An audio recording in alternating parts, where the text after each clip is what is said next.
Okay, good evening, everyone, and welcome to a McPeak Into My World, episode 10.2.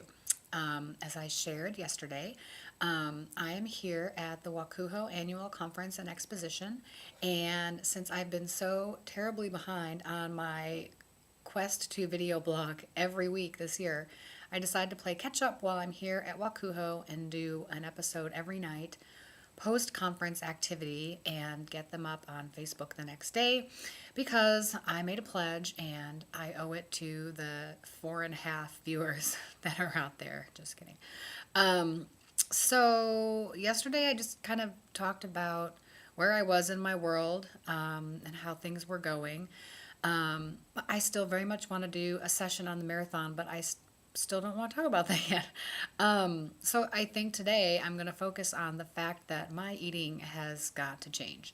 Let's see, probably about a month before the marathon, I started getting seriously into the carb loading and trying to really push down some alternate protein methods.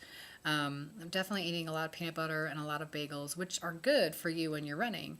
But then you run the marathon, you've expended all those calories, and you tell yourself, I can eat anything I want, and it catches up with you. So the last month pre-marathon and then these couple weeks post-marathon, I just think I've been doing myself a huge injustice because I'm basically eating everything in sight and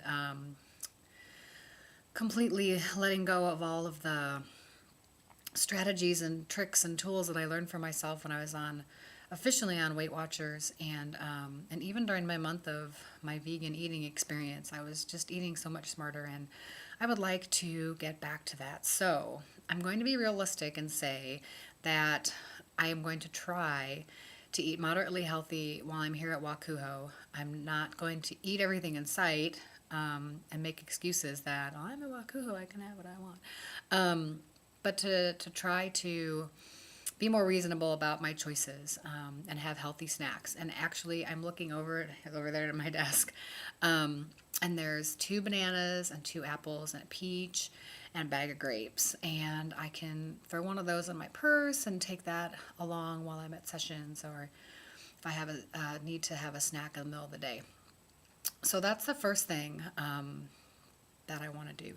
And when I get back from this conference, it's not that I want to do a vegan thing again for another 30 days, but I really need to make some healthier food choices on a more regular basis, and not even saying that I can be a practicing vegan during the week and then eat what I want on the weekend, and I have to do better than that. So I think the best thing for me to do is to go back to Weight Watchers and be a regular weekly weigh-in person and tell them I'm going to switch to monthly pass or whatever I need to do, and be really serious about counting my points again, because even that I let go in the weeks leading up to the marathon while I was still putting in a lot of miles during the week. The other thing that really sucks is, well, I don't want to talk about that yet, so okay, forget it. I'll talk about that tomorrow. The other thing I'm going to do when I get back from this conference is to change up my fitness routine. And so found a new yoga studio in Redlands that actually has classes in the early morning, which is when I prefer to work out. So for the last week of June and the month of July, I'm going to commit to yoga practice 3 to 4 days a week, and then doing some weightlifting and some different cardio. And I probably won't go back to running until the month of August. So that gives me a full month to really work on flexibility and toning and strength. And hopefully by that time I will have chosen my next race, because I do not want to give up running right now. I just need to take a break. So those are my 2 things that I need to focus on in the next month: my eating and my fitness. So that's what I wanted to talk about today. And then tomorrow I think I will be ready to give you the full story on the entire marathon experience. So this is McPeak signing off for tonight. Later.